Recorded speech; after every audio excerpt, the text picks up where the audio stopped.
I just had it in my head that I'm going to do this no matter what it took. It was just chipping away one class at a time, not looking how far away my goal was, but just taking it one step at a time. They say the only way to move a mountain is one rock at a time. So that's what I was doing. And when I was applying for fire departments, every time I got told no, I just refused to take that as an answer, and I applied somewhere else, and I applied somewhere else. And I actually was in the process with Vacaville, got almost to the end. I was in backgrounds, and they said, we're gonna go with somebody else. And they told me no. A couple of years later, I came back. They liked that I was persistent, and they gave me the opportunity. The only person who doesn't get hired with the fire department is the person who stops trying. So if you're lacking in the physical fitness category, just start working at it little by little, and before you know it, with a good diet and consistent exercise, you don't have to kill yourself and work yourself to death, but just doing a little bit every day and getting better a little bit every day, eventually you're gonna move that mountain and you'll be ready. And like I said, here in Vacaville, you don't have to be, a top level athlete. We will get you to where you need to be. So as long as you're trying, we're gonna help you, and we'll get you right where you need to be.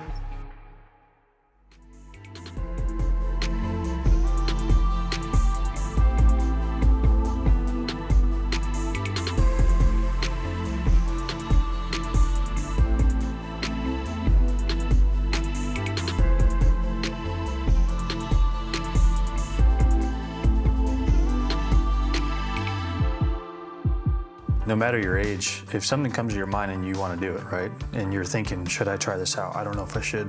You're not going to know unless you try. I always try to tell people, keep going until you can't go anymore. And then when you keep pushing and keep pushing and keep pushing, stop, take a little mental break, look in the mirror, say, why am I really doing this? And then keep pushing again. Because I think even in my short 9 years, I haven't worked a day in my life. I love my job, I love my career, I love my family, I love my work family. And it's something that you shouldn't shy away from.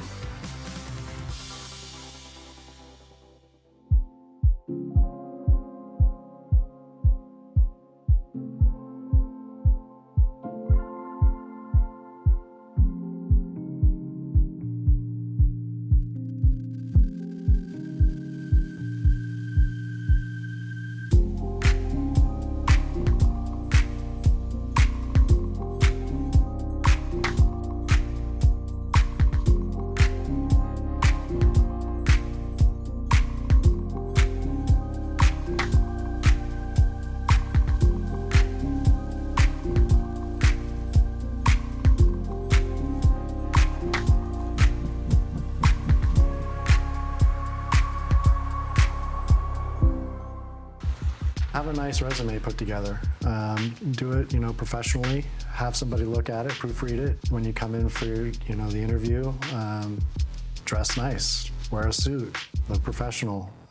Show that you're motivated. Come visit us. Come visit our firehouses. Okay, that has always been a thing that we valued, is for candidates to come and actually visit the firehouses, meet the people that work here, and tell us about your experience. Off of that is the other preparation is, don't get into any trouble. Like, that's really big. Do not get into any trouble because, background checks, making sure you have that clean record, because that's big. So don't get into no trouble.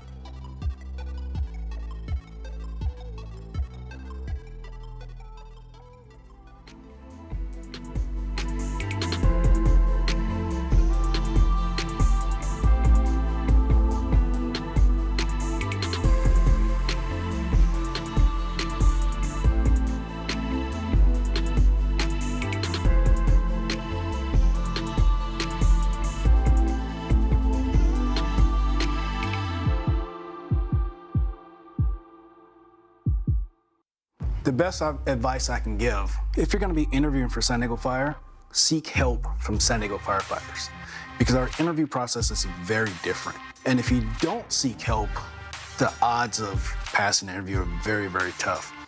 Fire interviews are very challenging. For example, they may say, hey, tell me about yourself. Well, that's an education, training, experience question. So if you start answering the question by telling them about yourself, that's very difficult to score against the next person. Coupled with that interview preparation, is just make yourself as valuable as possible. You're gonna have the minimum requirements, right? But you wanna try to grasp as many other things that will make you valuable also. And some things to talk about that's gonna set you apart in that interview process. For example, professional athlete is gonna set her apart because she can talk about all the experiences and how they relate to the fire service. Just things like that will make you a valuable candidate.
Hello, welcome back for another episode of Recruitment in the Spotlight. Today we're here with Stockton Fire Department. All right. So before I go ahead and introduce our guests, I just want to let you know that my name's Lasana Pakeman. I'll be your host for today, she, her pronouns, and I'm also the recruitment manager for Cal-JAC. We want to make sure that you go ahead, that you like and subscribe to our channel, turn on your notifications for future live streams and videos. We're always working on content to help you become a firefighter. Also joining me today is the lovely Amanda Carlton. She's the Candidate Readiness and Testing Specialist for the Firefighter Candidate Testing Center. Hey, Amanda. Hey, Lasana, thank you so much. Hello, everyone, welcome, and so glad you are here. I would love to introduce the chat feature down in our YouTube, so go ahead and ask your questions down in the chat. We will go through them throughout this episode. Go ahead and try it out now and let us know where you're from.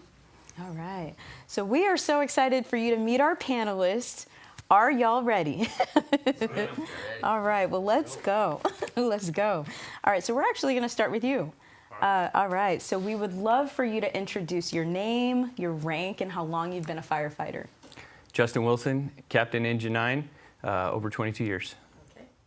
Joel Tolentino, driver on Truck 2, and I've been a firefighter for 10 years. I've been with Stockton for almost 5. Mike Jimenez, Tillerman on Truck 2, and I've been a fireman for almost 9 years, 5 with the Stockton Fire Department. And my name is Kayvon Marshall, firefighter paramedic, Truck 3 on the B shift. I've been with the Stockton Fire Department for about 5 years and full-time fireman for about 12 years. All right. So many firefighters here on the panel today, and we're definitely excited to kind of unpack each of your experiences. First few questions, we're going to start out with you, Joel, but we're going to talk about what inspired you to become a firefighter and just what was your experience getting into the fire service?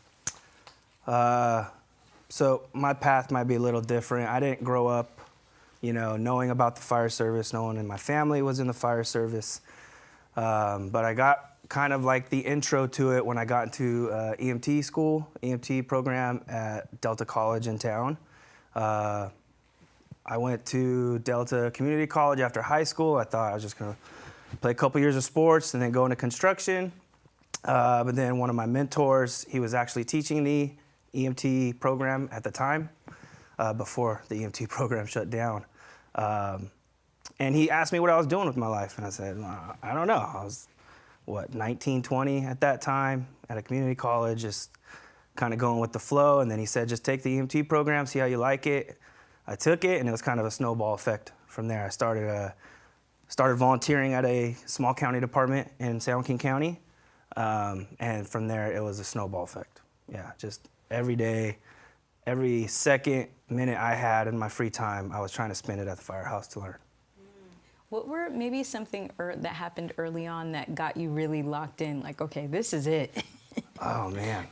I don't know. I grew up playing sports, so I think some of the team aspect environment, when you start to realize that this job requires effort from everyone, and it is a team sport, essentially, right? That the only way my job is going to be successful, or maybe the overall goal successful, is if the captain does his job, the firefighter does his job, and so on and so forth, right? And to know that we all accomplished a goal because we all put in the work and effort, I think that was very fulfilling, yeah. Okay, thank you. Yeah. Mike, we're coming to you next. And so we'd love to know what made you want to become a firefighter, and also how did you know that this career was for you? Okay. For me, how I became a firefighter, what got me into it was actually this guy, Joel. We've known each other since high school, and so we played football together. Once we graduated, he went off to Delta. I went to UOP and was studying there. And then throughout that time, we stayed friends, and he started his path towards becoming a firefighter. And then I graduated, didn't really want to work in my field of study in an office, kind of being indoors all the time. So I was working at InShape, just kind of odd jobs when I graduated, trying to. Remind us of your field of study. Engineering. Yeah. I graduated with an engineering degree, and I just didn't want to really pursue that. I didn't really want to pursue that anymore. So I was just working at In Shape, kind of hanging out, trying to figure out what to do. And Joel just pretty much kept pushing me every time we hung out. He was like, hey, take your EMT, just try it, just try it. So I was like, all right. So then it came around that county department was offering kind of a reserve program, which is a volunteer reserve program. And he was teaching it, so he was like, hey, come try it. So I signed up, applied, got in, and from there, pretty much everything else is history. You know, what was the second part of the question? Yeah. So how did you know that the career was for you? And I think a lot of the same things. A lot of the same things Joel talked about. I grew up playing sports, played sports in college, played rugby in college with Joel, and just the team aspect of it, and just the fact that, yeah, everyone, the success of the team or the success of the operation is going to rely on everyone doing their job and doing their job at a high level. No questions asked. You know what you're doing, and you can trust each other. And I think that biggest thing, kind of drawing the parallel from sports to the fire service.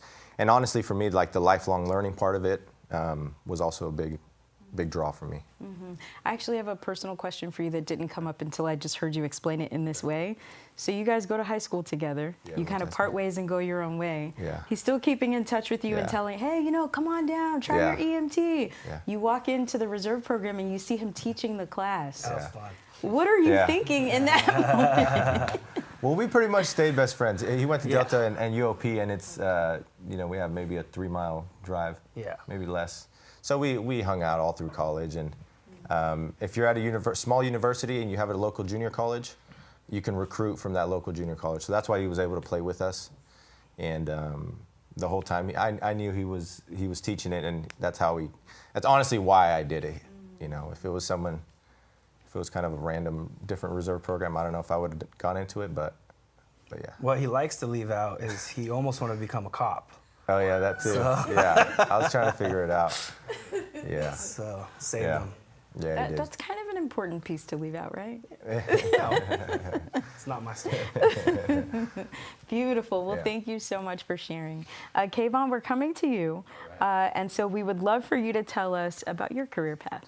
My career path. So I kind of knew I was a little different than some of these guys. I knew I wanted to be a firefighter at a pretty young age. I had some exposure just growing up as a kid, going to like these 4th of July pancake breakfasts and getting to sit in the fire engine and go for rides in the parades. And then just growing up in Pleasanton as well, being able to hang out with my buddies, riding our bikes around town. We'd knock on the firehouse and get station tours. And I kind of knew that was something that I wanted to do. Really went all in with it. My sophomore year of high school, my best friend's dad worked for a Bay Area Fire Department, and he had offered to take me out on a ride-along to see if it was something I was really interested in, and it was kind of game over from that point. I ended up graduating high school and went to college. I went to Chico State for 4 years. Kind of had a hard time there because I knew at that point I had already wanted to be a firefighter, and I felt like I was kind of wasting time going to school, getting a degree in something I wasn't going to use. But my saving grace was I was able to take a semester off my sophomore year of college. I went back home just to get away, and I enrolled in the EMT program. Got my EMT license, re-enrolled back in school, and was able to graduate still in that 4-year span. And then I was able to get on as a volunteer my junior year in college. So I was going to school, getting my education, but I was also getting my Firefighter 1. So by the time I graduated, I was able to hit the ground running. Fire departments were extremely competitive at that time. Departments weren't really hiring, and if they were, you had 2,000 to 4,000 people applying for maybe 2 to 5 vacancies. People were camping out the night before the test. So I decided I really wanted to hit the EMS route. Got a job on an ambulance a few months after I graduated, doing like BLS, inter-facility transfers, and then got an internship with the fire department right outside of Chico, where I went to school. And then was able to make the jump to 911 on an ambulance company. Did an apprenticeship also at another department at the same time, so I was super busy. Just trying to get as much experience as possible. And then I was fortunate enough I got hired full-time as a firefighter at the department I was doing my internship at. I made the jump, kind of at that point realized I was ready for the next challenge, and I wanted to become a paramedic. Where I was working at, we had a lot of exposure to the air ambulance company up there. It was kind of a rural area, and we utilized helicopters to transport people with traumatic injuries up there. So kind of had set the goal on the side that I wanted to be a flight paramedic. I was working full time when I was on a SAFER grant. I had actually gotten laid off. I had been working as a paramedic for 4 years at that point, and made the jump my dream. I had some exposure to helicopters up there also with some training with our county departments, and made the jump to become a flight paramedic once I had gotten laid off, and then was working part-time on the ambulance. Fortunately, I was able to get my job back a couple years later, and my goal was to always be a Stockton firefighter. Just wasn't sure if that was going to be reality. And thankfully, they opened up for a lateral hiring about 5 years ago, and I had applied and kind of got hired and got my dream job, my dream department. You described this in a really cool way in previous conversations about having gone to trainings. And tell us about what happened every time you saw the Stockton firefighters. Yeah, so this is early on in my career when I had gotten full-time hired on. Stockton's social media page was just kind of taking off. They were posting a lot of helmet cam videos. And even before that, I'd be going to symposiums just to going week-long, 2-week-long symposiums, taking classes further in my education, just practicing the craft. And every class I would go to, or every symposium, Stockton guys were always there. And I really got to see the sense of camaraderie that they had, the passion. Felt like it was infectious, just seeing how much pride they had and seeing how much love they had for the job. And I knew Stockton was a rough city. I was kind of working in a rough town as well, and I knew that Stockton was going to be the biggest challenge, and I always wanted a challenge, and I wanted to surround myself with people who were better than me, and that's why I kind of picked Stockton. So it was the best decision I ever made. There we go. We're going to come to you next, Justin. But I do want to follow up with one other question I have for you specifically, Kayvon. And so this is, if you could talk to candidates, you mentioned this in your overview, who are at the crossroads. They're in college. But one of the goals while there is to find out, what do you want to do for the rest of your life? And so you find that that's the fire service. Mm-hmm. And now you're at this crossroads. Do I finish school? Do I stay? I'm being supported. What does that look like? Maybe some advice for candidates trying to navigate that specific crossroad and just how challenging that can be. Yeah, so I mean, kind of like I said earlier too, I had a hard time because I was going to college, and I was really frustrated. Like, this is not what I want to do. I'm putting all this time and effort. I'm trying to get hired on with a fire department, and I felt like I was wasting time, right? So I think it's important for people to know going to school is not the only option, right? You can hit fire service head on, go to school and get your degree in that, go to a fire academy, get your EMT. But if you want to get a bachelor's degree and an associate's degree, you don't have to get it before you get the job, right? Like, we have a lot of guys that go to school after they get hired and they do it on the side. So, yeah. Thank you. Thank you for sharing that. All right, we've been waiting. We're back to you, Justin. All right, so if you could walk us through your journey into the fire service and just what your career in the fire service has been like. So growing up as a little kid, I had this odd fascination with fire. My grandpa told my dad I was either going to be an arsonist or a fireman. He knew something that everybody else didn't. Luckily, I wound up on the good side of that. Fast forward to high school. Went to some ROP classes, got a little bit of exposure, graduated and went a different route, started Delta College, but got a full-time job, got a really good job, and kind of went that direction. I'm working in an office. I was a purchasing manager for a door company, doing quite well at 20 years old, but I had just bought a house next to someone that was starting the Stockton Fire Academy. And he said, hey, we have another test coming up. Why don't you jump on the next test? And I said, why would they want me? Like, what, there's nothing special. Haven't finished any classes. I don't know anything in particular about the fire service. And he says, hey, just try it, see what happens. So I literally did that. I went down, like Kayvon said, I think there was 2,000 applications handed out that day, and I was one of the last applications, I think one of the last 5 or 10 applications that was given out, I grabbed. And then I just took one step at a time. Went and passed the written, passed the interview, and then so on and so forth, background. And each step I just kind of waiting for that bubble to burst. until I got an acceptance letter, and I just remember opening it and like, oh, I actually did this, like, you know, because I didn't want to get too excited or like, man, I could really get out of an office and go in a different direction. That was very exciting to me because one of these guys alluded to the fact that picturing yourself in an office that wasn't for me. I think Mikey said it. So yeah, and then I get hired with Stockton Fire, and I take an EMT class after they sent my hiring letter, and I get an EMT class, and they're going around the room in EMT, and they, you know, kind of get to know you like we're doing now, and they said, well, you know, why are you taking the EMT class? And I said, I just got hired with Stockton Fire. And I grew up there, went to high school there, so it was just the town that I grew up in, not knowing anything about the fire service. And immediately, like, heads whipped around, looked at me, and were like, you got hired with Stockton? I was like, yeah, and like, what am I missing type thing, right? You know, and then get hired here, and all these years later, I understand what the fuss was about. It's beautiful because going into Stockton or in your journey of becoming a firefighter, you didn't know much about the fire service. No, almost nothing. Yeah, I was joking earlier when we were talking that I didn't know what a coupling was. Like, you know, I just didn't know anything. So it's a good lesson for anybody that's getting in the fire service, especially with us. We will teach you what you need to know.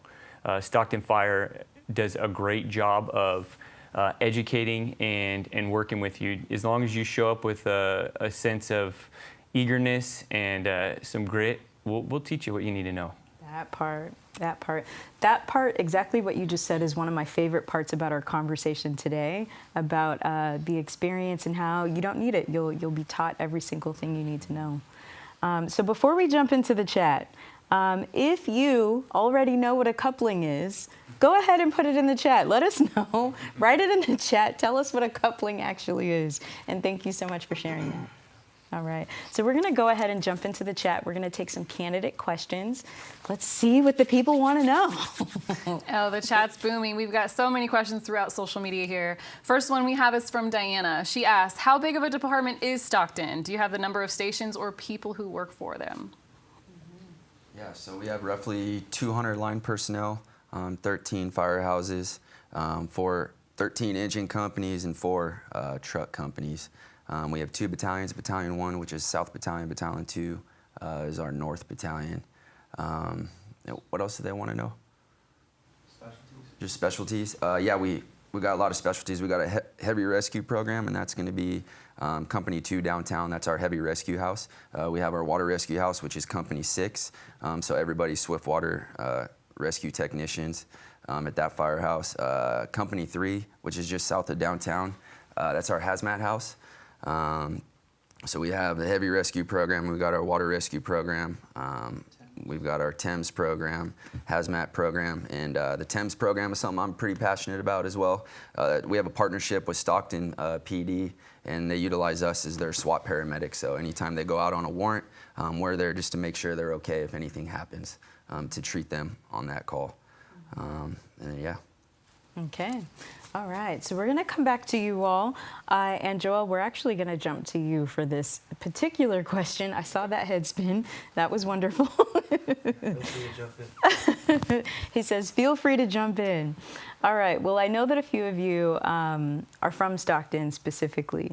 And so I know that you all love your community. Joel, we would love to know if you can tell us more about Stockton in terms of where it's located, maybe an overview of the city, and then just general information about the community you get to serve. Yeah.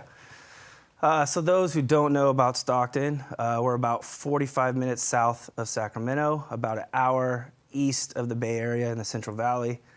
Stockton has a population of about 320-ish, maybe a little more, a little less, 320,000. Stockton has 2 major thoroughfares that run through the city, I-5 and 99, the highways. Stockton also has one of the most inland ports on the West Coast.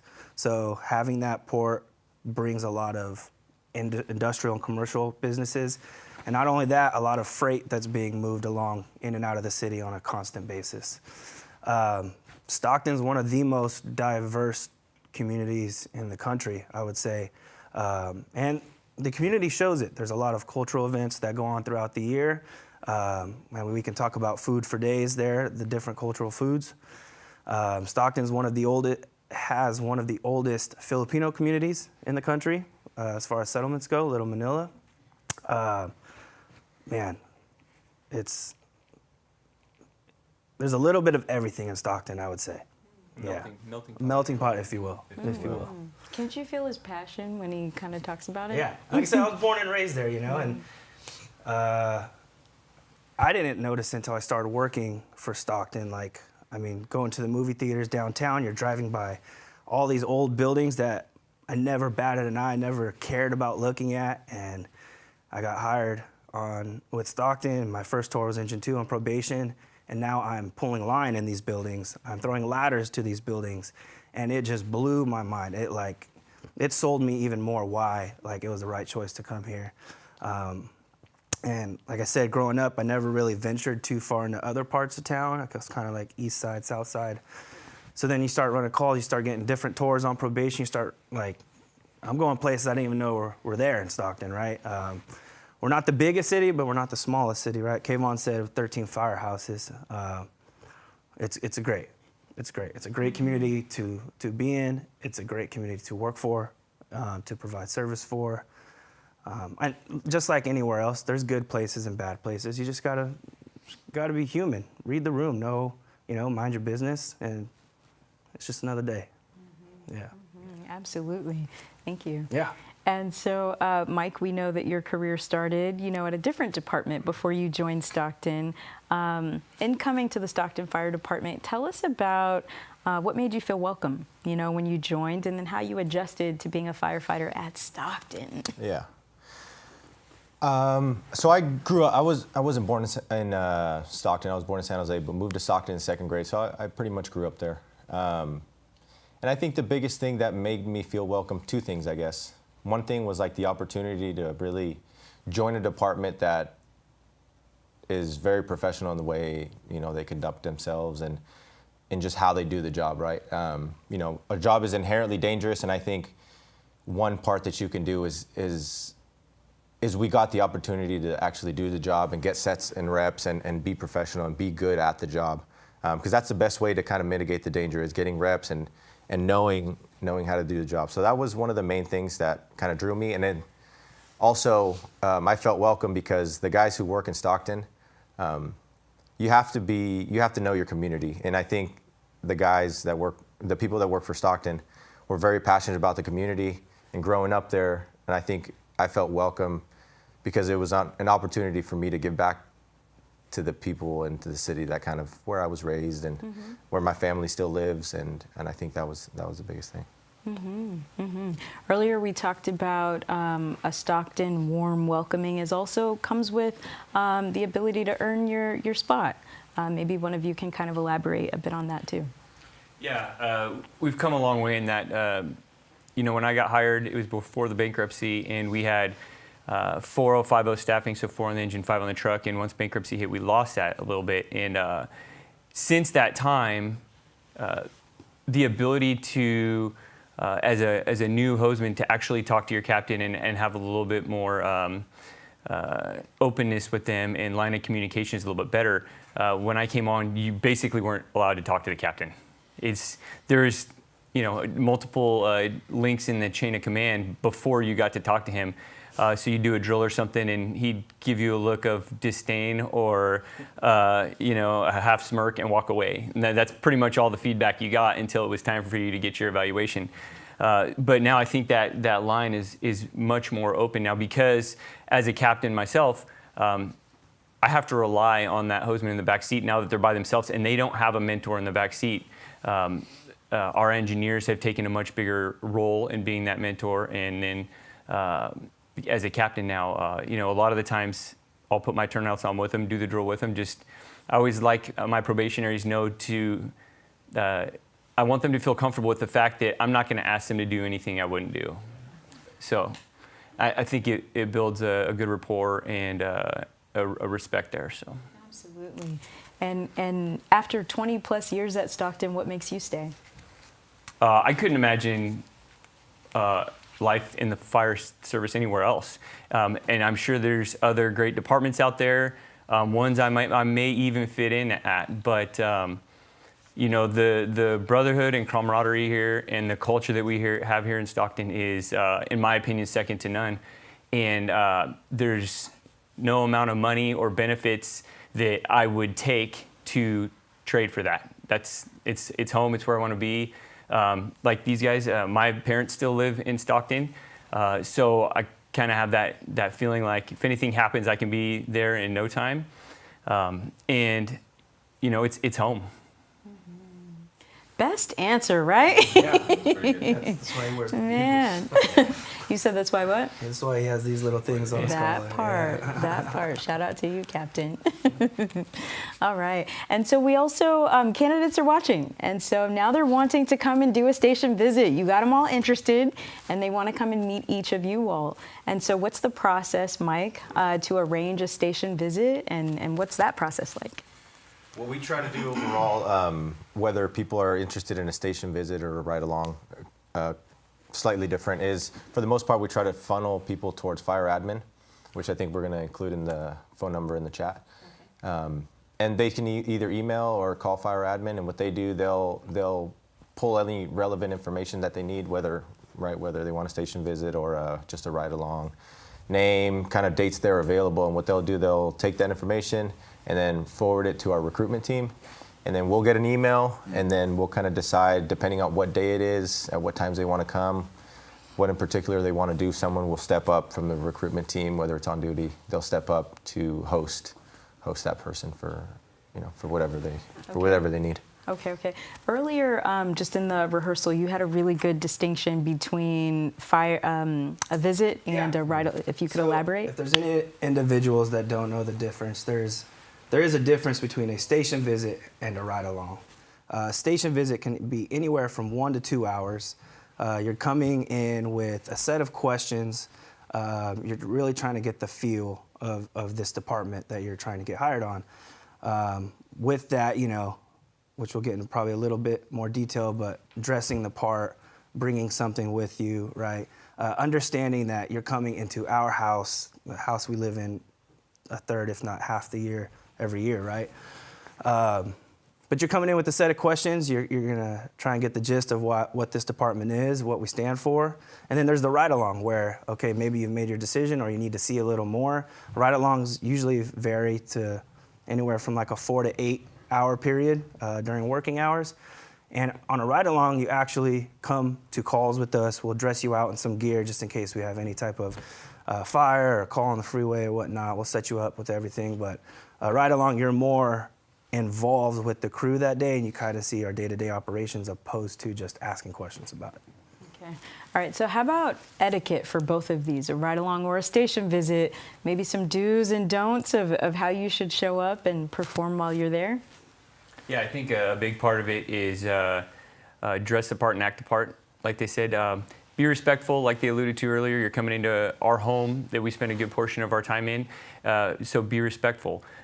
Don't wander into places you don't think you should be, and just talk respectfully and have a purpose to be there, right? And just show up with a good, positive, eager attitude. I'd even go as far, for our culture and the way we are, if somebody's taking out the trash or something, help out. Like, get in there, get your hands dirty a little bit. We like that. Also following directions, because if you are doing a ride-along, you may go on a scene, and it's an emergency situation, especially if you're doing a ride-along and you have no exposure to the fire system at all.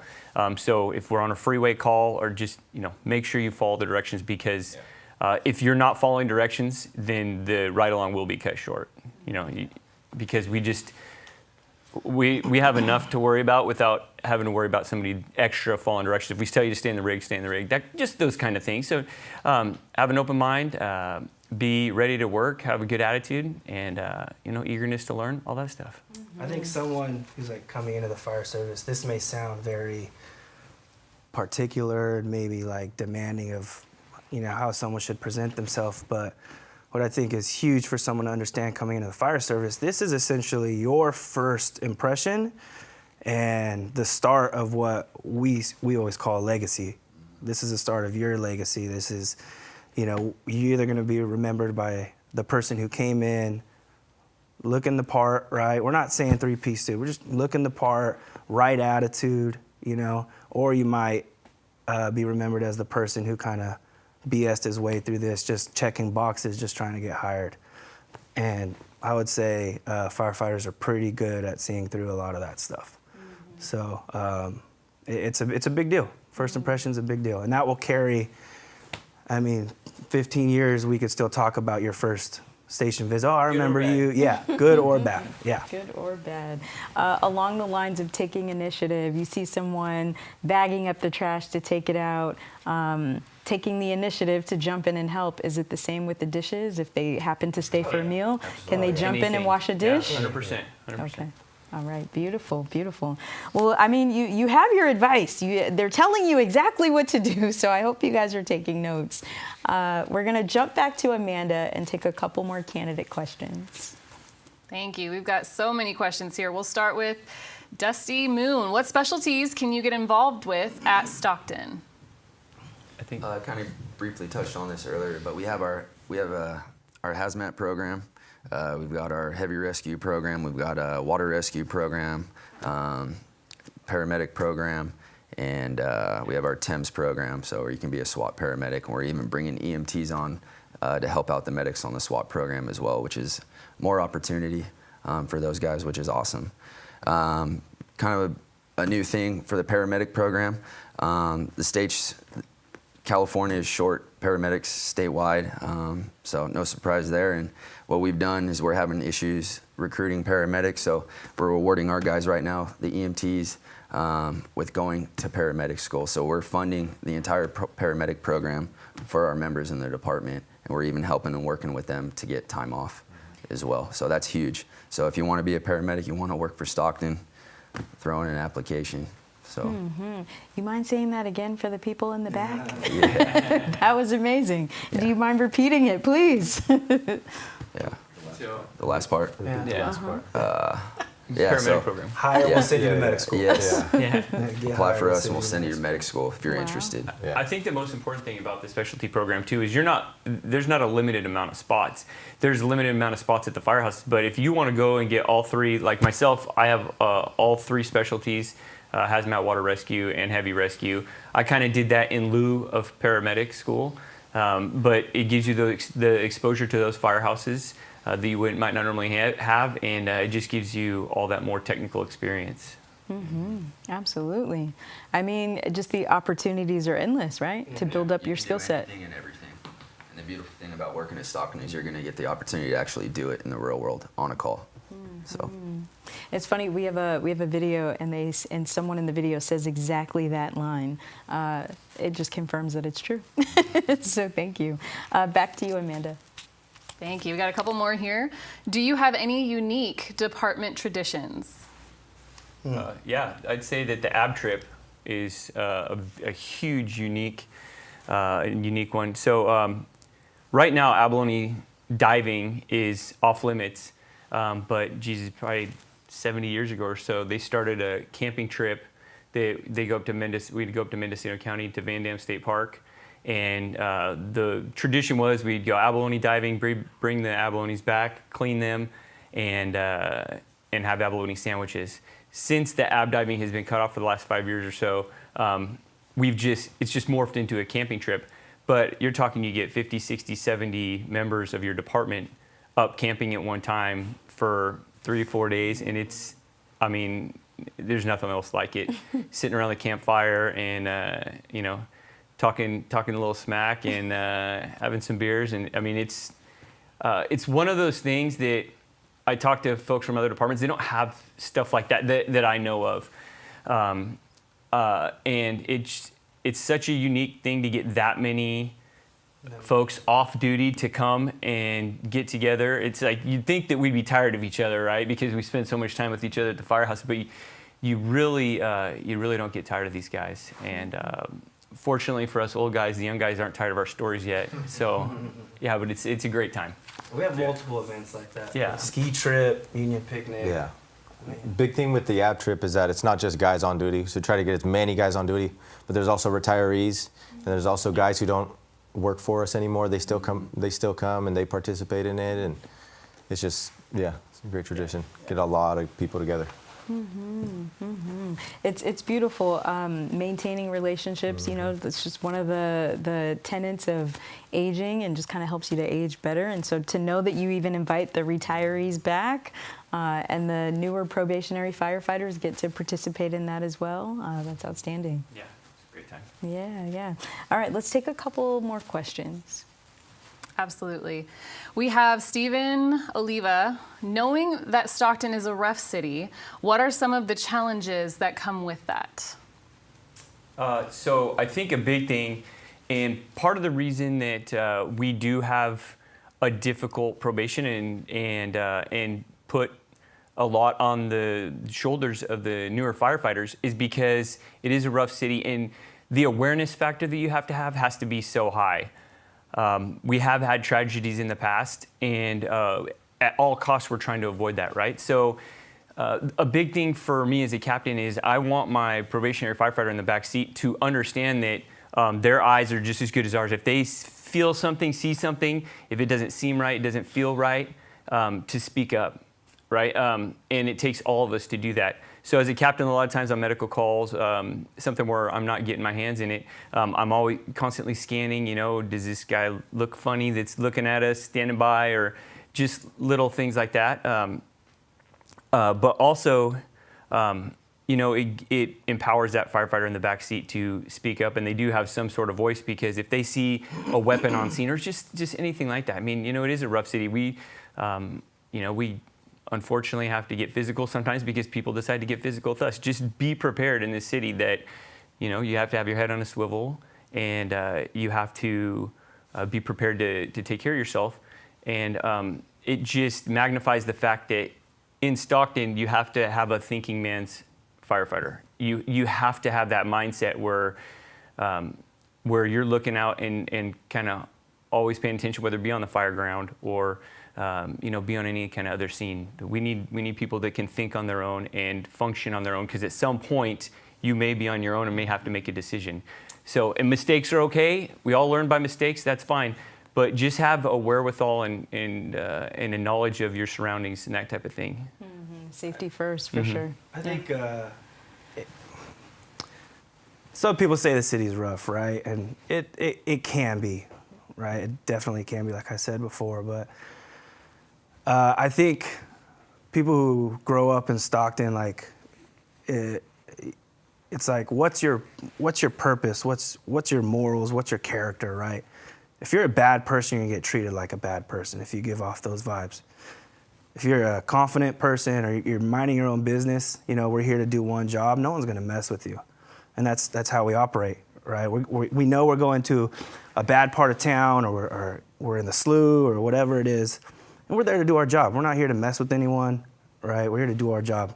And every now and then you'll get people, you know, coming at you a little bit or starting to talk, but I think once they realize, oh, they're just here to do your job, or this guy's a good guy, I think it's just another day.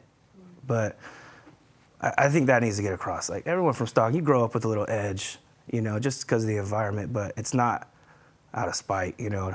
It's just kind of who we are. And it definitely correlates to the fire department. Wait, you said what? It definitely correlates to the fire department, right? We may walk around a little edgy, but it's because we have to. It's because we have to, right? But we're not out there purposely trying to point anyone out. No, it's just we know where we work. Respecting. It's a big respect. We have approximately 10,000 homeless population in Stockton, and so we walk into their homeless camps. Everything else, it's fine. If you don't have to be their best friends, but just show them a respect, and they'll show you a respect, and that goes from the homeless guy in the slough, you know, all the way up to dignitaries that we have in this city. As long as you have a mutual respect, then you're probably going to be okay. And I just want to add one thing, not really related to the question, but Captain mentioned making mistakes. That was another reason I was so attracted to this department and why I love it so much.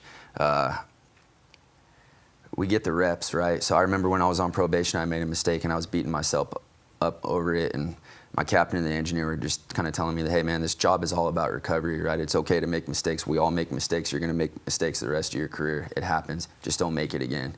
And we had a fire, and I had made a mistake on that fire, and what would take other departments maybe 5, 10, 15 years to be able to redeem themselves, I was able to redeem myself from that night and get that rep. That's just another reason why Stockton is so special. So Absolutely. Second chances and just, belief Yep. in people.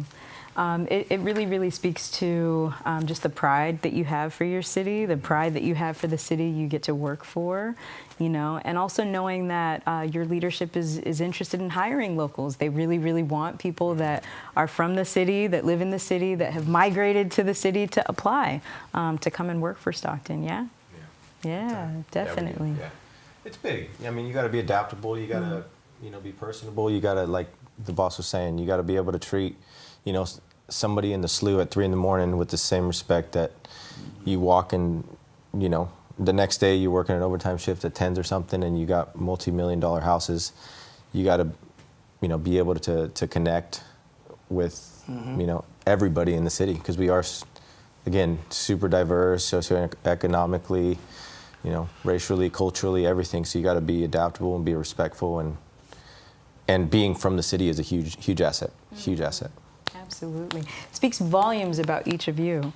All right. So we want to talk about, we know that people are listening and they're interested. You know, they want to work for Stockton and definitely want to be sitting in your seats, maybe not yours specifically, but in a seat at the Stockton Fire Department.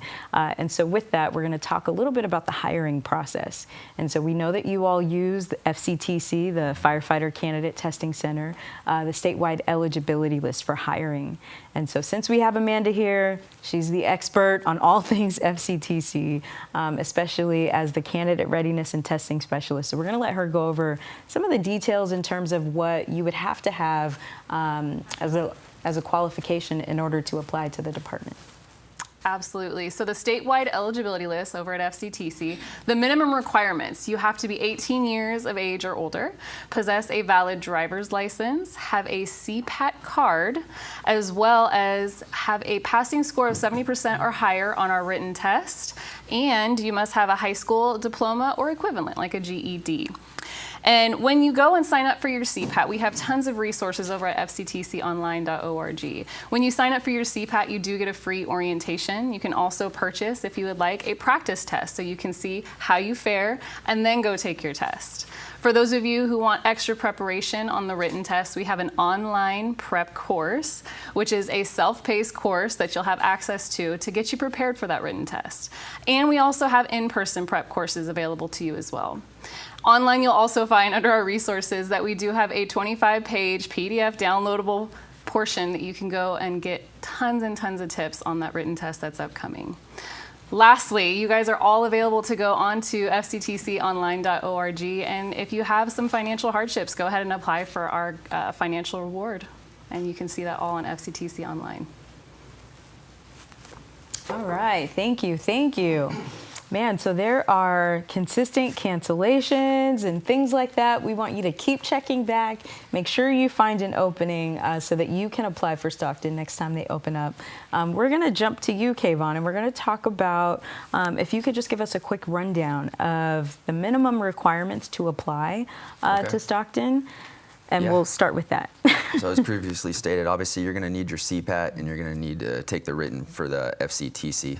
Once you've completed that, our requirements are 18 years old, valid driver's license, high school diploma, and your EMT and CPR card. Once you've got all those, you're eligible to apply. You do not need your Firefighter 1. You do not need to attend the Firefighter 1 Academy. We're going to train you how we do things in the academy, so you don't stress over that. And then that's pretty much bare minimum requirements. We got a February Academy starting this next year. We don't have a recruitment open at this time. We're exhausting our last list for this February Academy. But the plan is to be doing one Academy a year now, indefinitely for the foreseeable future. But we just don't have a date set at that time. So one thing you can do, go to the city website and go to the city website and then click the fire department. You can fill out a job interest card and just fill out your first name, last name, email, and contact information, and you'll notify you once we open up for recruitment if you're not following us on social media. Yeah, Instagram. Okay. All right. So just to clarify, so you can apply with your EMT certification, and I ask this because there's lots of people throughout the state, and I'm sure throughout the country, who have the EMT certification. That's all you need. All right. All right. Thank you for that. And so, so you can apply with your EMT certification, and you can also, once you're in the department, you can get some assistance acquiring your paramedic license. Absolutely. Okay. We're going to keep throwing that out there throughout the episode because it is a huge highlight, and there's just so many people, like you said, there's a shortage of paramedics specifically, but there's so many people who, there's so many barriers to paramedic school, and whether it's cost or time or just kind of whatever it is. And so to have that assistance from your employer, from the Stockton Fire Department, it's so huge that you all do that. And that's something probably we'll get more into later when we talk about union stuff, but that's a big thing the union's been fighting for, and shout out to the union and our chief, just knowing and recognizing the problem that we have and just working hard to find solutions for that. So the working relationship that we have with our administration right now in the union is probably the best it's ever been.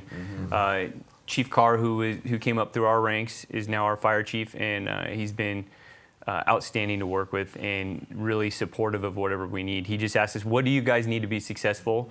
And he does his best to make it happen. Well, shout out to Chief Carr. Most definitely. I mean, while we're talking about union, do you just want to jump in and maybe we can talk, because I know there's several of you on the panel that serve on the Stockton Firefighters Association Local 456. And so just wondering if you could explain what the Stockton firefighters do and just kind of why newer firefighters should get involved in the union. So 3 of the 4 of us are on the executive board, but although Mike is not on the executive board, he still is on the Betterment Committee and still helps out enormously through the year to support our union.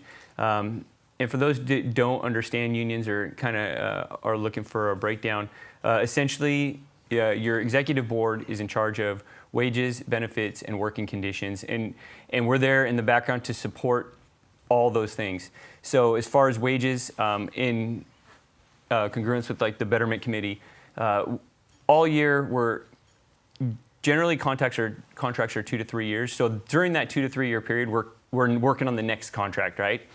And always keep an eye on wages, and we're doing surveys with other departments. We're checking the financial stability of the city, those kind of things. Then there comes benefits. During the bankruptcy, we lost our lifetime medical, which is more of a gap insurance is what I like to call it, because it really just gets you to Medicare. But since that's been done away with, we had to look for another avenue for our medical retirement. So we joined a MERP, which is also sponsored through the IFF. There's 22,000 members. So it just gives away, we give a small amount and we put it into this MERP. And by the end of our retirement, you put enough in there where you can draw from it and pay for your medical expenses. So that's one of the things we've done with benefits. And then working conditions. I'm sure most people, if you already work for a department or have heard, mandatories can be a big issue within fire departments. So just an example of some of the working conditions, we make sure that our firefighters are not taxed too much by mandatories. It is tough on especially medics, and if you're short at a rank, it can be tough on different members from the ranks.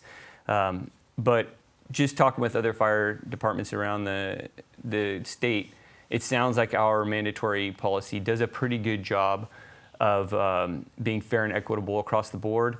There's some firefighters from different departments that I've talked to that can get mandated, and they might be at work for 8 or 9 days or something along those lines, where the max we get mandated for is 4 days.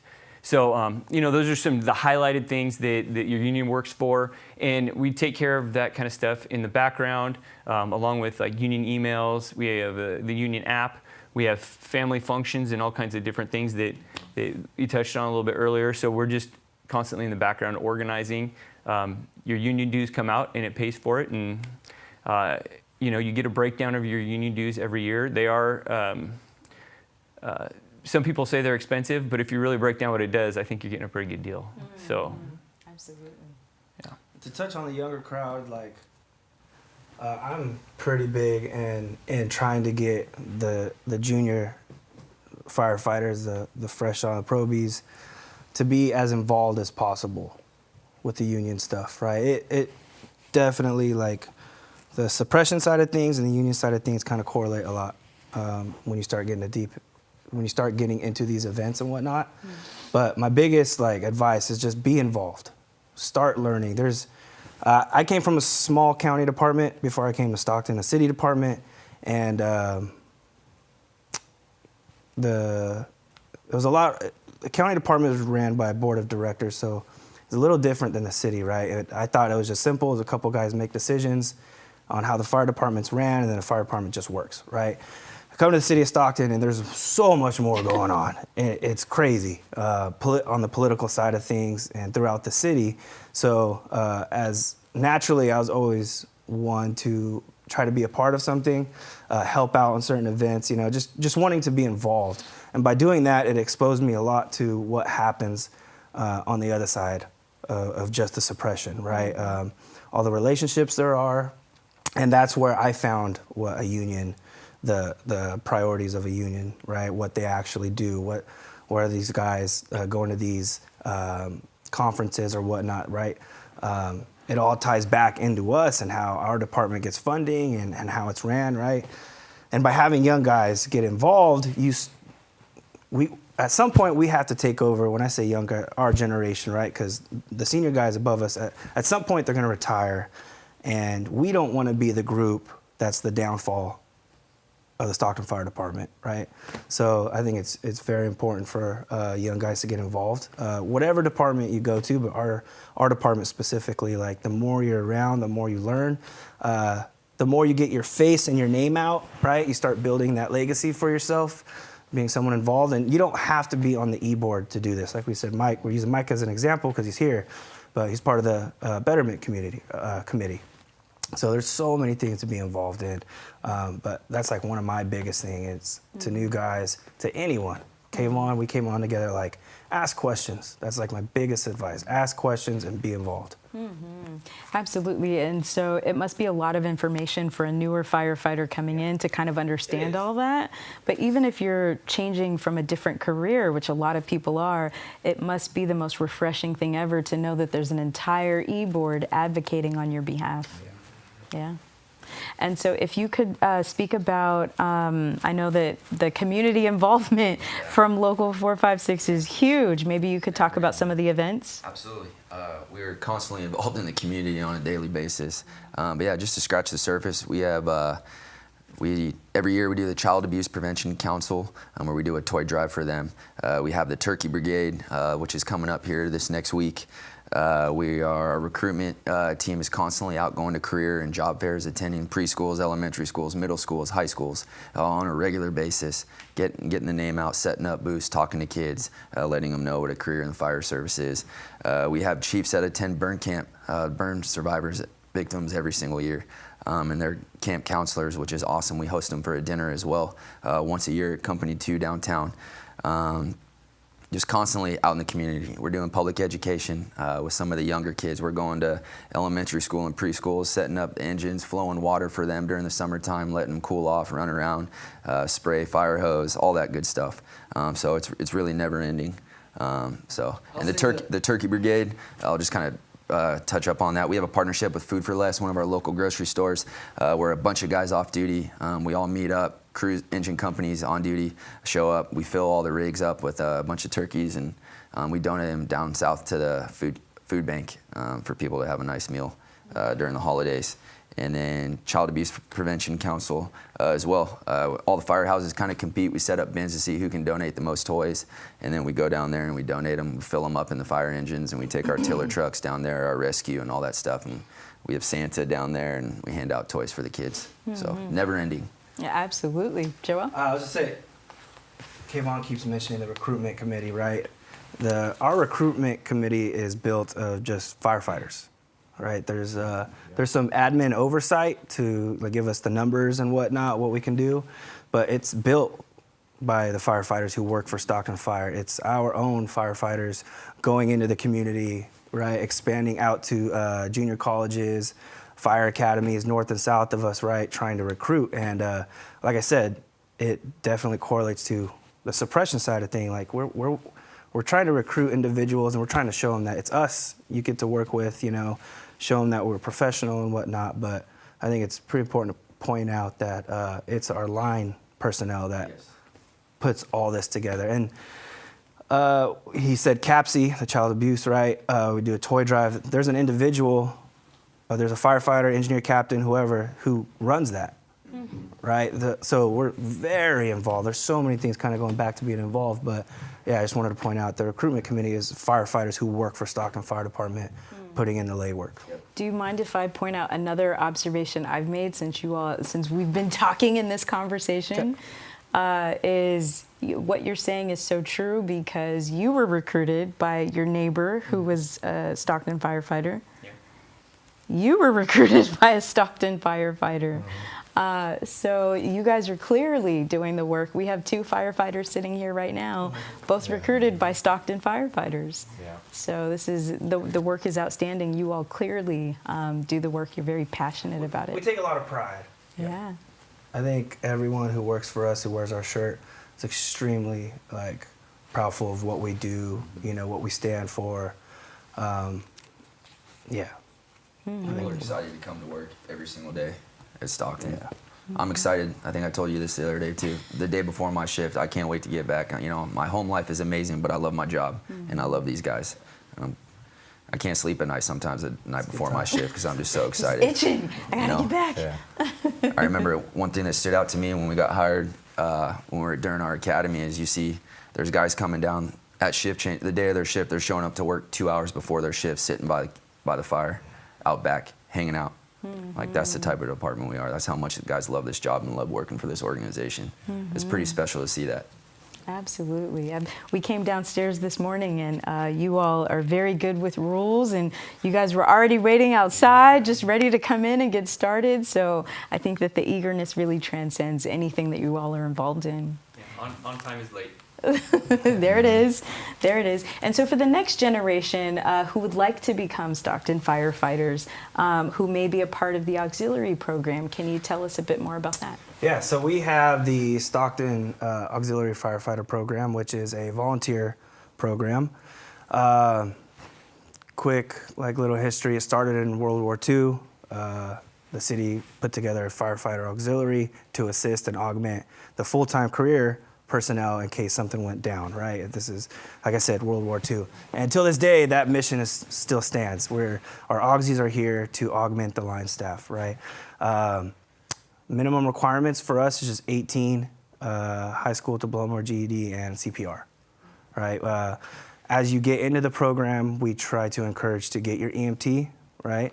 And as an auxiliary, you're a volunteer, so you're not necessarily going into the IDLH environment, but we're teaching you everything from ground school of how to become a Stockton fireman. And our auxies, they benefit off that, because if they do get hired with us full time, when they get into the academy, you know, most are strides ahead of others who just start, because they've done this before, right? They learn how to throw ladders like we do. They learn to pull our hose. They learn station etiquette, right? They learn policies and procedures, right? And it's a great beginning into someone's career or legacy. But they don't just get hired with us. I've had plenty of auxies and auxies in the past that I've heard before I came on, hired with different cities, right? But the foundation they built with us has benefited them, from what I've heard. So it's great. So you get nothing but good reports. Yeah, This is outstanding. Yeah. Beautiful. And so I know that it seems like we're bouncing all over the place, but conversation is just so good. So we are talking about the hiring process specifically. And so going back, 18, CPR, You have to have your EMT certification. You can get assistance getting your paramedic license after you've applied and, you know, kind of put in that application. You have all those requirements. I would love to hear from each of you. And after this, we'll jump in and take a couple more questions. But would love to hear from each of you on just preparing for the interview. You know, what can you do to make yourself stand out? Well, first of all, you are going to be asked questions because we don't want to have you, a candidate walk into the firehouse and not know anything about the city that they supposedly want to work for, right? Know how many fire engines we have, know the specialties, know the population, know a little bit about high traffic ways like I-5 and 99 that we have, know about the port. So just as a base, know some simple facts about the city. From there on, you want to be prepared mentally and physically.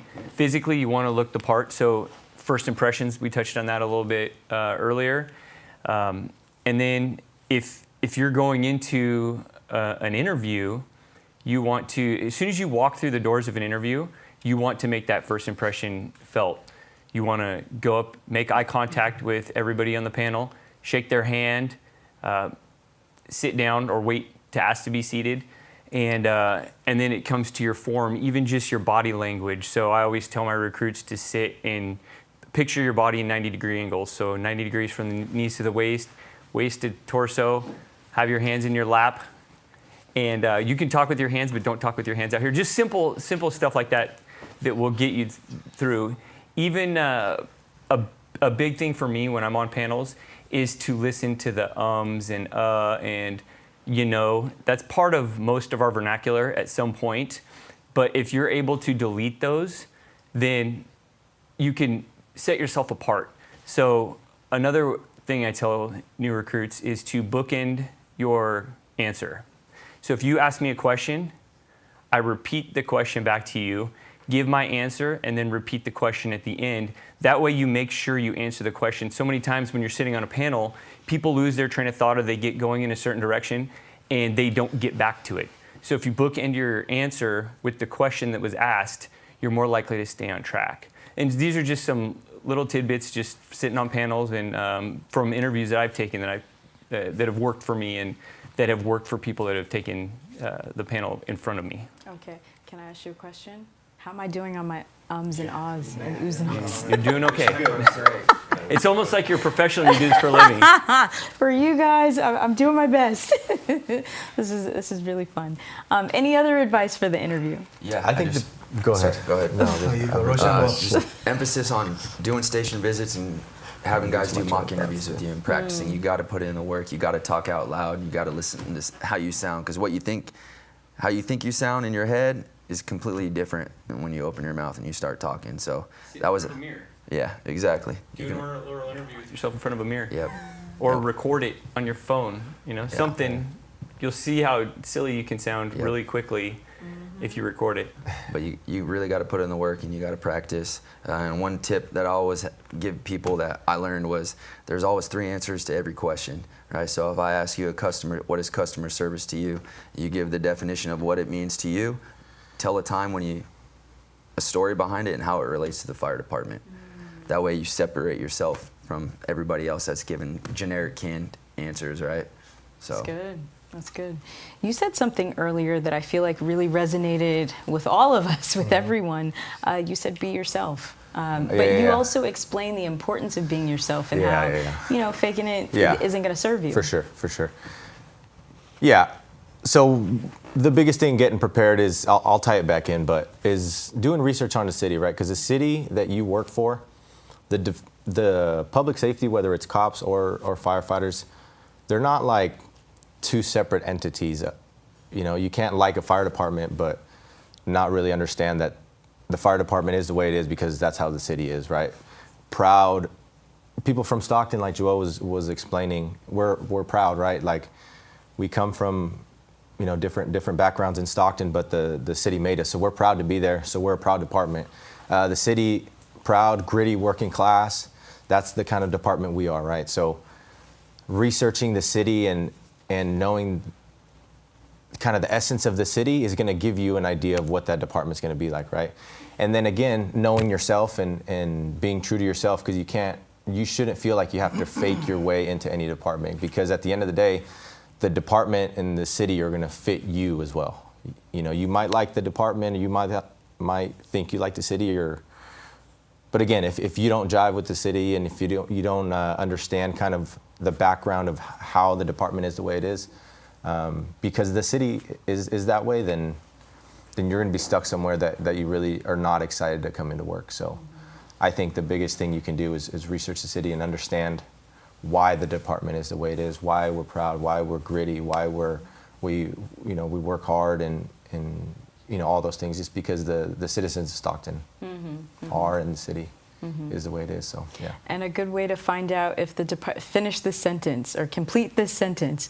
A good way to find out if Stockton is a good fit for you is to do the station visits. Yeah, there you station go. visits, absolutely. Yeah, do the station visits and do your ride-alongs. And kind of going back a little bit to where we're saying how the union is involved is if you come to a station visit, but also we'll take you out into the city on ride-alongs, right? And we don't kind of burrow ourselves in the stations. We go out into the community. We train at different buildings. We drive around seeing, hey, what's new today? Oh, look, that's a new board up, or hey, I haven't thrown a ladder, or let's throw the stick to this building, or we're out in the community. If there's some kind of big local sporting event, Franklin's playing Edison or something in football, and we know it's a big rivalry game, we'll take a lap, this whatever random cultural, festival is going on, we'll take a lap, we're out in the community because, again, we enjoy working there, and we enjoy the city, and we get out and we talk to people and we get after it. So yeah, I'd like to tie into what the captain said. He's saying know a little bit about Stockton, right? The population, square miles, some target hazards, but I think a big one for me is you got to show the effort that you've done a little bit more, right? Everyone can pull up their phone nowadays and Google Stockton. How many firehouses, population, and all that. But who put the effort in to try and get a little bit more, right? Those individuals who did come to do a station visit, who did do a ride along, they probably have a little more insight than the guy before them or the gal before them, right? And that goes a long way for us, knowing that you did that, you put in the effort to, like, man, he wouldn't have known that little tidbit unless he did a ride along and someone mentioned it. Like, there's a lot of those specific things, and if someone comes with that, then we're like, okay, that separates you from the next person, I think. And then being committed, like, commit to this. I know it took me 3 times to get hired with Stockton, right? Failed the interview the first 2 times, and I ended up telling myself, like, I know this is where I want to go. I know this is where I want to work, so I had to. Someone said, just sign up for a couple interviews of the other fire departments, get that practice in, that real life practice in. And then when it came to that 3rd try, I kind of just told myself, like, this is it. Like, if you want to get hired, it's now or never. And I fully committed. And in my interview, like Mike was saying, I was myself. Like, I told them who I was, born and raised here. I told them everything they wanted to hear. I did the extra work in finding the union events and all that. So I explained all that. But I was trying to be like, I came in there with a purpose, and it was, you're going to hire me or I'm still showing up kind of mentality. So I think commitment and effort is huge, and it shows in interviews. In this space, we value and we honor vulnerability, and thank you so much for sharing that. Most definitely. You've had a smile the past few questions that I've just been wanting to unpack. You just look so proud. That's what it looks like, is like beaming off of you. To a certain degree, I've seen these guys, in particular these 3 guys, through the course of their career.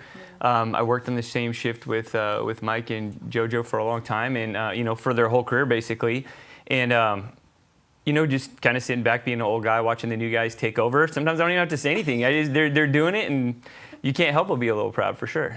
It's you got to see the way that when you go back and watch the episode, he just has a constant smile, but it's just emanating, just proud and happy, and we feel it. For sure.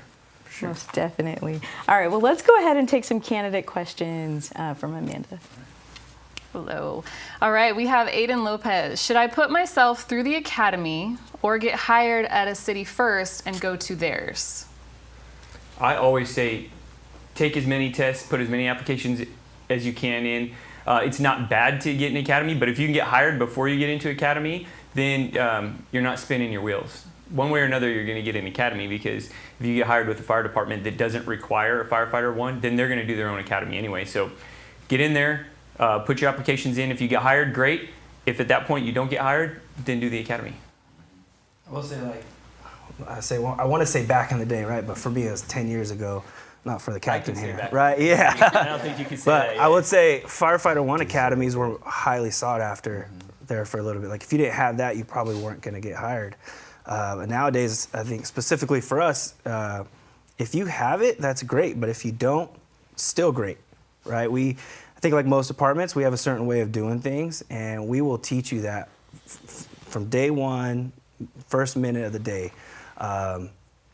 With that being said, if you do go through a Firefighter 1, that's a good way to see if you're into it, if you like it, right? Firefighter 1s teach you structure, an intro to the fire service, teach you the basics, which is great coming into an academy like ours, because at least you have the basics down, and that's one less thing you have to stress about. But with that being said, coming in with no academy, you're going to learn the way we do things, and you are going to be a master of the craft of how we do things. So there's no, I don't think, I think it's, what am I trying to say? That there's a balance of pros and cons with both. Mm-hmm. Yeah. Yeah, both are beneficial. Mm-hmm. Yep. Yeah, there you go. No right or wrong way. There we go. Let's take 2 more questions. Wonderful. At Mr. Williams, I am taking a fire tech class to become EMT certified. What step comes after that? Once again, once you get your EMT, you can start applying. Just start blasting out applications. Take your test through the FCTC and get on a list. And fire departments, I believe the way, because I didn't go through the FCTC because I'm so old, but once you put that in, you can select fire departments, if I'm correct, that you can apply for, or you can kind of do a mass overall and just let fire departments pick you off that list. So once you get your EMT done, get into FCTC and take your test. Mm-hmm. There's definitely a hiring section on the FCTC website, so thank you so much for sharing that. Also, we can go ahead and put, we have a roadmap to help you kind of navigate the process. There you go, follow the map. We can put a link to that in the chat as well. I'd like to add to that a little bit. I think just because my route was a little different. After you get your EMT, start applying, but if there's departments around where you live, like everyone has their own situation in life, right? But if there's departments around where you live that have opportunities as such as a Stockton auxiliary program, any type of volunteer or reserve program, I highly suggest try to be a part of one of those. And that's a great foot in the door. That's a great way to get intro to the fire service. Maybe that specific department. That department might be it and all for you, but it gets you in the firehouse, learning firehouse etiquette. I think it's a great opportunity to start as a volunteer or reserve, and it builds good qualities in a firefighter. Mm-hmm. Start looking at ambulance companies to start applying for his EMT jobs. So 80% of what we do is EMS, so you start getting reps and getting a bunch of experience working for a 911 provider. It's huge. Absolutely. All right, let's take one more. All right. We have a question from Michaela. What is something the last candidate did during a ride-along or station visit that made them stand out and made you remember them? I think, we were talking about this a little bit earlier, is just hustle. You show up for a station visit, specifically a ride-along, because if you show up for a ride-along, we're probably going to have you wear boots and kind of more of a station-type clothing. Just hustle and following around the probationary or whatever firefighter is doing their chores. Take their chores over, moving with a pace. Don't get too comfortable while you're there. So the most recent example I can think of is just that person that came and was hustling to everything. If you move with a purpose, we're going to notice. However, the opposite as well, right? We're going to notice you in a negative way if you don't move with a purpose. So just aware and hustle. How about in the academy? What can candidates expect from the academy? And then also, just how long is it and what kind of experience will they get while they're in the academy? So generally speaking, the academies are about 20 to 22 weeks long, depending on holidays and that type of thing. You need to expect to be taxed physically and mentally for those 20 to 22 weeks. You have to bring a mental fortitude with you. There are good days and bad days. Lots of mistakes that are going to be made. Try not to make the same mistake twice. Be the front of the line. If you're in an academy and they ask for a volunteer for a drill, get your butt up there. You don't want to have to be asked, right? And even if you make a mistake on that drill, you're going to learn from it, because all of us to this day still make mistakes, and we just learn from those mistakes. Be aware that there are days that you are going to want to quit. Once again, I've never been in another fire academy. I've taught our fire academy multiple times, so I know how I am as an instructor. Part of the test is to tax you mentally. You are going to want to quit. At some point, you are going to say, is this for me? Fight through that mental block and keep going. Kind of a head down, stick on the ice mentality. For me, my academy started in August, so it started with 110-degree days, and it ended in December, where it's 40 degrees and you're soaking wet from sweat and you're freezing. So once again, physically and mentally challenging. Don't show up to the academy out of shape. Be prepared to run stairs all day long in full turnouts. So one of the stories I shared yesterday is when I decided to get into the fire service, I was about 50 pounds heavier than I am now, and decided that if I'm going to apply and do what I need to do to get hired, that I need to make some life changes. So I changed my diet. I started a regimen of waking up at 5:30 in the morning before I went to my office job, and I ran a mile 5 days a week, did a half-hour workout 5 days a week, and on the way home, I would stop at our local college, one of our local colleges, Delta College, and I'd run stairs for 20 to 30 minutes with a weight vest, dropped 50 pounds, and then went into the fire service. You are going to get into great shape in the fire service in the academy, but it's so much easier if you get there before you start the academy. So, I mean, those are just some ways I think. I think to jump on what he said, as far as like anyone that's green out there, green meaning brand new, don't feel discouraged when the captain's saying you're going to want to quit, right?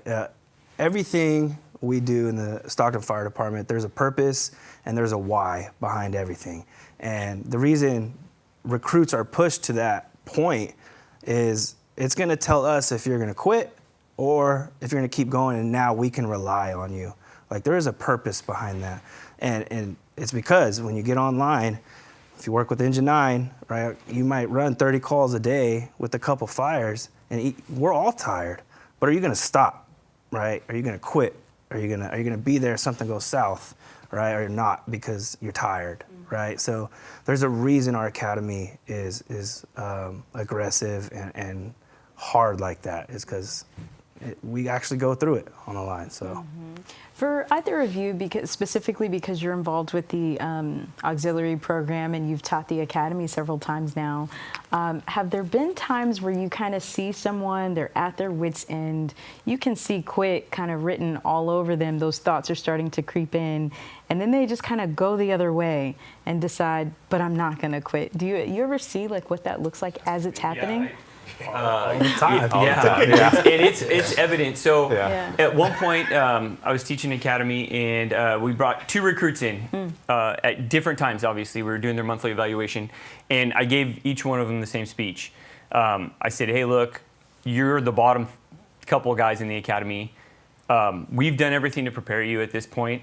It's now your job. You have to figure it out. Like, you either have to do better, you have to challenge yourself to do better or want to be here." And you have to somehow find your way to the top of the academy or show some improvement. Same speech to both guys. One gentleman doesn't work here anymore. The other one probably ended up being the top 1 or 2 guys in the academy at the time he was done. So it's, at some point, the onus is on the recruit. Like, we can kind of lead you to water, but we can't force you to drink. And it's difficult. So, and that's for each individual to decide on their own. One of the questions we get often, what's going on over here?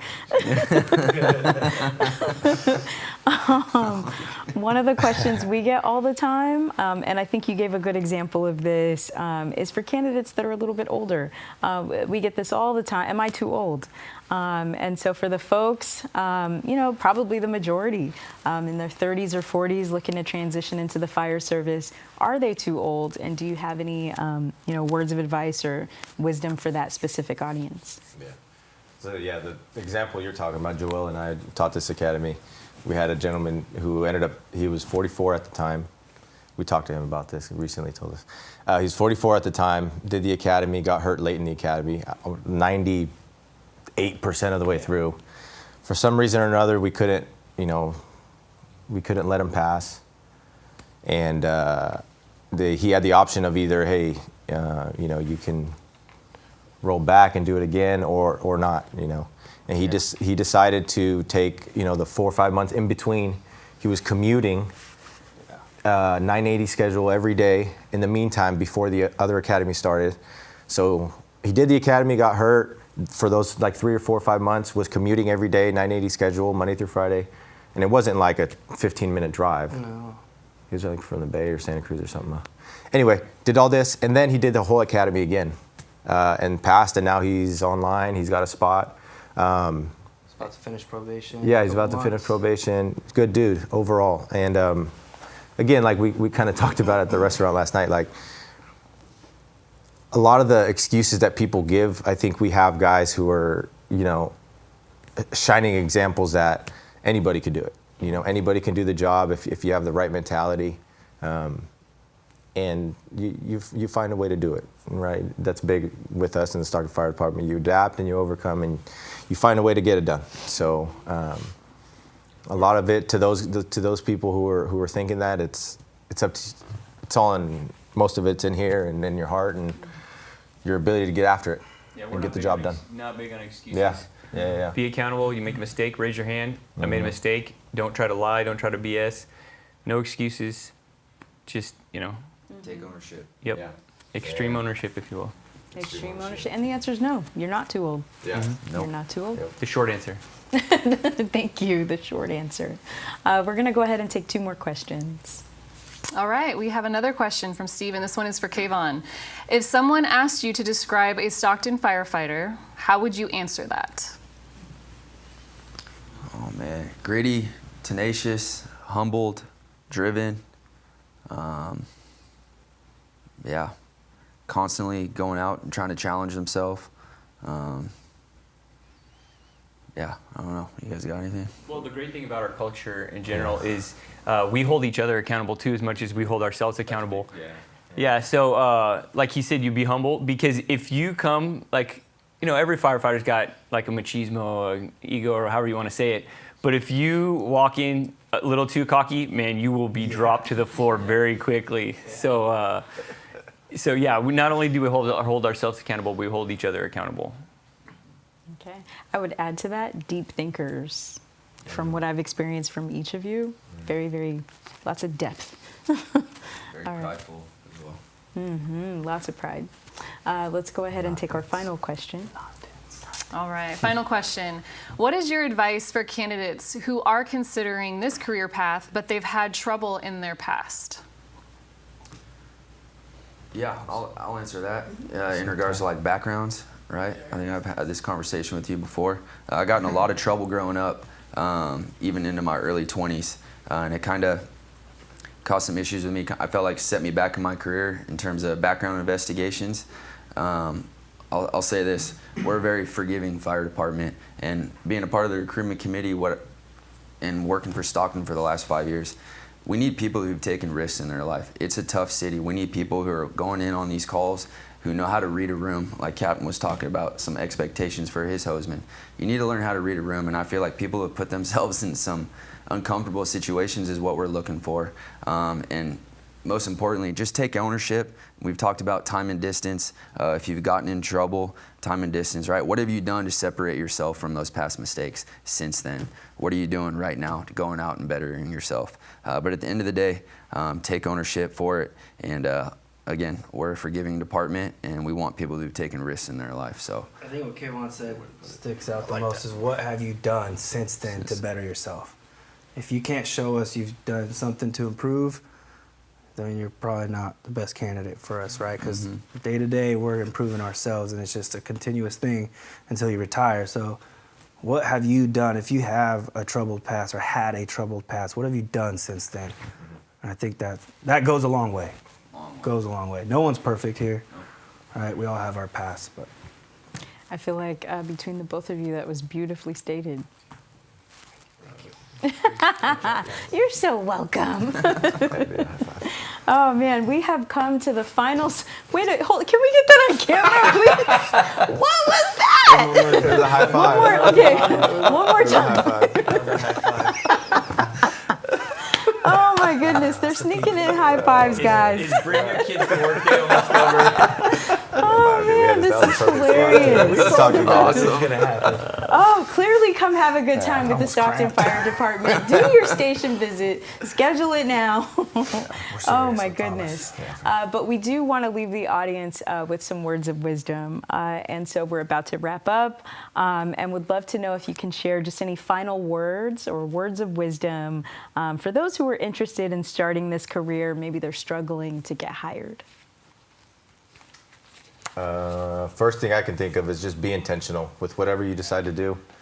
Whatever path, like we've talked about it, whatever path you decide to go on and you decide to embark on, be intentional and don't just apply to an ambulance company because maybe it'll look good on the resume. No.